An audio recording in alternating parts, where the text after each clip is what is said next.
मौसमी जरा बात कीजिए कपिल सिब्बल जी से। हमारे साथ कानून मंत्री कपिल सिब्बल साहब हैं, ये उनसे बात करते हैं। सिब्बल साहब, इलेक्शन डेट्स का आखिर तौर पे ऐलान हो गया है, 9 फेजेस में हो रहा है। किस तरह से क्या रणनीति होगी, पार्टी तैयार है आपकी? बिल्कुल तैयार है, हम खुद तैयार हैं। हम तो कई महीनों से हम अपने इलाके में जा रहे हैं, हम तो बिल्कुल तैयार हैं, हम स्वागत करते हैं। दिल्ली का 10 तारीख को है पोलिंग, तो जी, तो आपको लगता है कि समय कम है क्योंकि अब तो मार्च से तो बहुत समय है, कोई दिक्कत नहीं है। हम तो कितने महीनों से प्रचार कर रहे हैं और हम 5 साल हमने इलाके में काम किया है, 575 बार हम इलाके में गए हैं और जो भी काम इलाके वालों हमारे लोगों का है, कंस्टिट्यूएंट्स का है, हमने तेज़ी से काम किए हैं और जो भी हमें आश्वासन दिया है, हमने कभी झूठे वादे नहीं किए। जो वादे किए वो हमने लगभग पूरे किए हैं, तो हमें कोई दिक्कत नहीं है। एग्जिट पोल्स और ओपिनियन पोल्स को लेके इलेक्शन कमीशन ने भी बोला कि हमने कहा था 2004 में कि दोनों पर बैन लगाना चाहिए, पर सरकार ने एक पर ही बैन लगाया। अब ओपिनियन पोल पर फैसला भी लॉ मेकर्स को लेना है, क्या कहेंगे? नहीं, मुझे नहीं मालूम कि किस फैसले की आप बात कर रहे हो।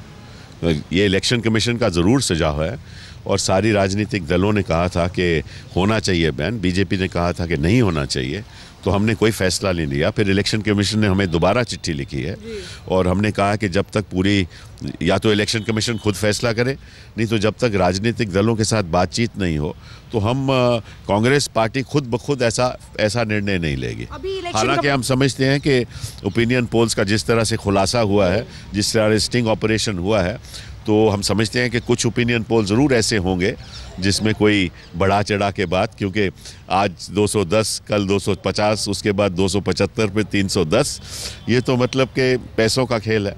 जी, जिस तरह से अभी भी स्टिंग हुआ, तो इलेक्शन कमीशन ने पाला जो है लॉ मेकर्स यानी कि सरकार और कानून मंत्रालय के पाले में डाला। हम कैसे कह सकते हैं? देखो, इलेक्शन कमीशन ने खुद कहा कि हम इन्वेस्टिगेट करेंगे और इलेक्शन कमीशन के पास पावर है, मेरे समझ में पावर है अंडर आर्टिकल 324 कि खुद वो निर्णय ले सकते हैं। अगर फ्री एंड फेयर पोल नहीं हो सकता और ओपिनियन पोल्स कहीं ना कहीं फ्री एंड फेयर पोल में बाधा डालते हैं, तो ये फैसला खुद इलेक्शन कमीशन ले सकता है। क्योंकि हमारे राजनीतिक दलों में मतलब कि असहमति भी हो सकती है, सहमति भी हो सकती है, उसमें फिर राजनीतिक विवाद भी आगे आएगा। तो हम उस वहाँ नहीं, मतलब कि हमें मालूम है कि ऐसा अगर होगा, झगड़ा भी, और आप ही हमारे पीछे पड़ जाएंगे क्या आप ये तो फ्रीडम ऑफ स्पीच का उल्लंघन है, आप कैसे कर सकते हैं? मुझे मालूम है ना आप लोगों का रवैया, तो हम भी ज़रा थोड़ा ध्यान से काम करते हैं। पर आपके लिए भी जो रणभूमि है, काफ़ी कड़ी चुनौती इस बार आपको लग रहा है, क्योंकि जिस तरह से माहौल बना है। कोई भी इलेक्शन आसान नहीं होता, ठीक है ना? कोई भी इलेक्शन आसान नहीं होता, चाहे आज हो, चाहे कल हो, चाहे 5 साल बाद हो। इलेक्शन होता है और हम नहीं, कठिन या आसान हम वो बात नहीं करते। हर एक इलेक्शन कठिन होता है। 2009 में भी कठिन था, 2004 में भी कठिन था जब मैं लोकसभा का चुनाव लड़ा।